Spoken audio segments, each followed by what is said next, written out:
Episode 2 of Kaiju number 8 begins with a brief flashback between Mina and Kafka during their younger years. Then we return to the present timeline. Mina informs her 3rd Division comrades about the Kaiju spotted at a hospital and why they must defeat it. Then, news about the Kaiju spread across Yokohama through alarms and news broadcasts. After that, we return to following Kafka, Reno, and the old man. Kafka attempts to convince the old man that he is not dangerous to Kaiju, but this is failed.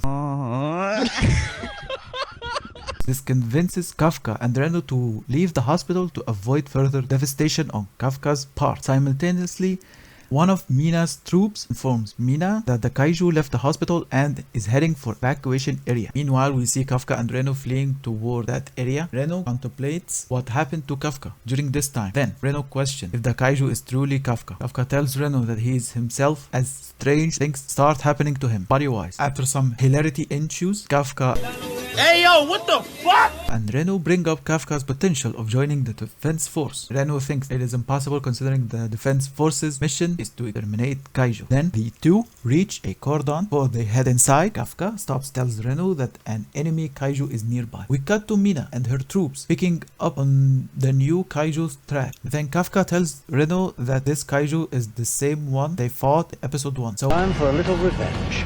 it is a Yojo. Reno suggests Kafka himself hide at the cordon and let the defense force handle the Yojo. Then we cut away to the Yojo attempting to devour a little girl in front of her mother. Fortunately, Kafka arrives and knocks the creature across the city.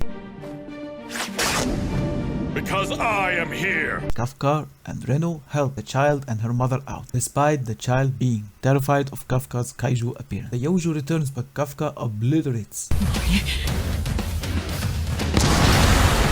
with a powerful punch. Kafka wanders to the little girl, telling her that the defense force will arrive soon and that he will be gone in a second. Before Kafka leaves, the little girl thanks him for saving her and her mother. This triggers a flashback involving Kafka and Mina during their younger years. After that, Reno tells Kafka they should go. Kafka tells Reno he wants to be by Mina's side. Mina and her troops arrive minutes later and she checks on the little girl. She promised the little girl that she will exterminate every Kaiju. The little girl tells Mina not to hurt the good Kaiju, confusing Mina. Then we cut to Kafka's workplace. There, his co-workers watch a news broadcast concerning the defense force's new codename Kafka's Kaiju form. They are calling Kafka's form Kaiju number 8. Then Reno enters the room and reflects on Kafka's situation. Says it's been 3 months since that incident and notes how Kafka is the first Kaiju to escape defense force's grasp. Suddenly, Reno's boss informs him that he and Kafka got mail. Reno opens his mail, learns that he's passed the first round of anti-Kaiju defense force selections. Reno departs. After that, Kafka's co-workers discuss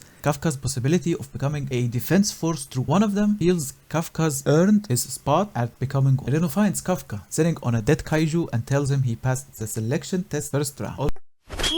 Also, he notices Kafka in his Kaiju form and scolds him for being in this state. Kafka apologizes and says he is still getting used to his powers, despite how long it's been since he obtained this. Said moments after Kafka and Reno bid farewell to the little girl and her mother. Then we return to the present. Kafka tells Reno that he always passes the first round, yet he notes that the second round is where he fails. Although Reno's concerned about Kafka's power getting in the way, Kafka tells Reno that he will take the exam. Nonetheless, Reno says Kafka should view him as a rival, that he doesn't plan to aid him much regarding his Kaiju ordeal. 10 days pass and we see Kafka and the other arrive at the West Tokyo venue. Kafka gives Reno sight into the base nearby and a girl approaches Kafka. She asks Kafka to move his vehicle so she can park her car in his parking spot.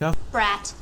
Kafka refuses, so the girl uses her suit's power, give her the strength to pick her up and place it somewhere else. Kafka and Reno are left speechless. Girl introduces herself as Kikoro Shinomiya. Kikoro says she adores murdering Kaiju. The episode closes with Kikoro approaching Kafka again, telling him he smells like Kaiju. So, what do you think about this episode? I think it's a good episode. Like this video, don't forget to give it a like and subscribe.